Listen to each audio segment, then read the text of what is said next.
Finally, Jerry Jones just plunged. I'm talking about good old days. Oil field plunged. John Hamm, Billy Bob on Landman plunged.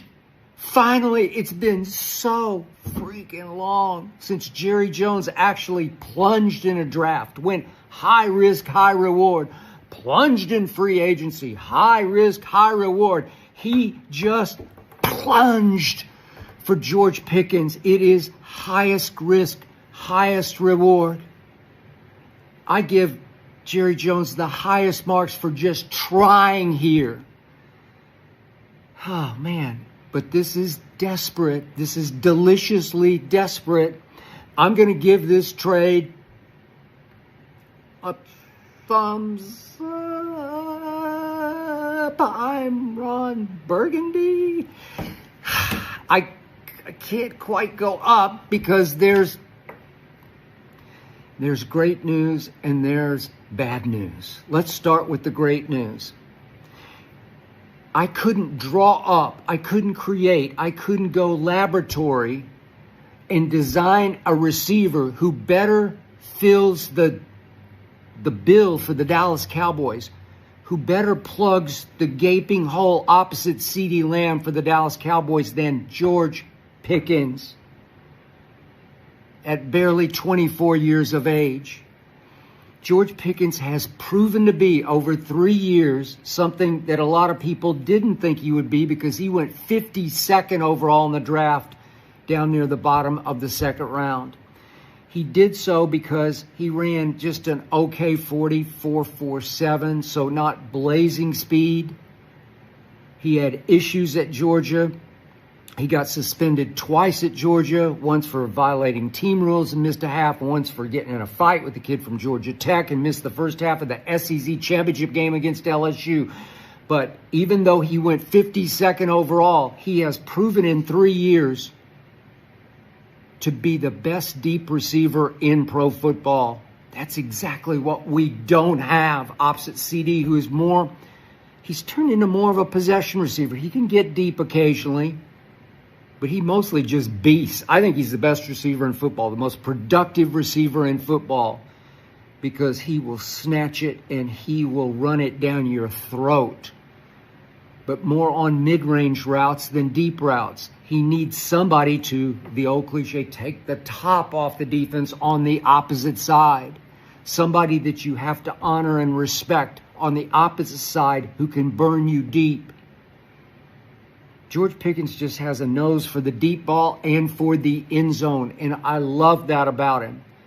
He's got the best deep ball skills in the league. You know what his skills remind me of? Travis Hunter skills. And I'm not exaggerating, embellishing. I'm not going over the edge, over the top here. George Pickens' skills, his ball skills, his see ball, track ball, snatch ball out of the sky skills, they're Travis Hunter-like skills. They're circus catch skills. You want to talk about catch radius? This kid, man, he's got such mid-air gymnastic athletic ability. He can catch the deep ball, even though he doesn't have classic deep ball run-by-you speed. 50-50 balls, he's going to catch it deep. That's why over his 3 years, of any receiver who went over 2,000 yards over the last 3 years, and George Pickens has 2,841 yards total, he averaged 16.3 a catch for the Pittsburgh Steelers, who were having all kinds of quarterback issues. Nobody great to get him the ball deep. 16.1 a catch led the NFL over the last 3 years. And in 2023, his middle year with the Steelers, George Pickens led the league with 18.1 per reception. That's sensational. That's, thank you, God. That's the kind of X Factor addition who can turn the Dallas Cowboys immediately into at least a threat to be a playoff team in a division that is loaded with playoff potential, because the Eagles are going to make the playoffs. The Washington Commanders I just might pick to win the whole thing this year because they're going to make the playoffs and they're going to be even better than they were last year with Jayden Daniels as the greatest rookie quarterback I've ever seen. I don't think he'll have a sophomore slump. I think they're going to be perfectly positioned as they got better in the draft and better in free agency. Obviously, Debo Tunsil, I could go on and on. So they're two locked playoff teams, and the Giants had a very good draft. I'm not the biggest Jackson Dart guy. Shedeur would have been my pick. But still, they just keep getting better and better, more and more loaded on defense. They're going to be a dark horse threat to make the playoffs. So this is not going to be easy. But if you give me George Pickens opposite CeeDee Lamb, I got a shot at doing some damage in the NFC Beast, because it is the NFC Beast. It's been leased some years, and we've stolen it or cakewalk to it, but not. Oof. We now have a chance to make the playoffs in the NFC Beast. Now for the bad news. The great Mike Tomlin, I've said many times, one coach I'd like to play for in the NFL. If I could play in the NFL, I'd want to play for Mike Tomlin. He just said enough of George Pickens. Mike Tomlin said that. That should scare the holy hell out of you, Cowboy Nation. Mike Tomlin said, I've seen enough, heard enough, fought through enough with George Pickens. What was his quote of a month or so ago? Obviously, there's far more room for growth, is what he said of George Pickens. And he finally said, yeah, but it ain't going to happen here. He's going to have to grow someplace else. He'd been fined 10 times as a Pittsburgh Steeler. He got into it with Jordan Lewis in the game that the Cowboys won last year because Justin Fields was terrible on that Sunday night at Pittsburgh. Justin Fields can really run with the ball, but he's just not accurate enough.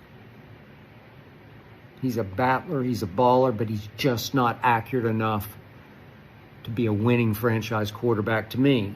I think the Jets blew it again. But the point was, in that game, George Pickens, I'm just going to tell you exactly who and what he is.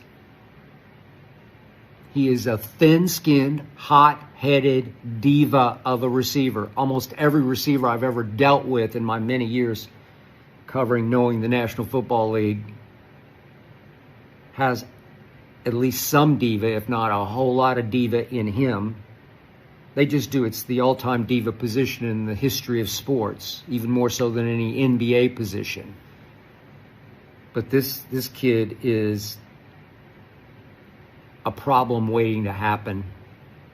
And he happened at Georgia, where he also tore his ACL. And at Pittsburgh, where he also had all kinds of little knick-knack injury issues, hamstrings to start with. All I can tell you is that I take Mike Tomlin to my bank, and he said no. That they're trying to sell Aaron Rodgers on playing one more year for the Steelers. And instead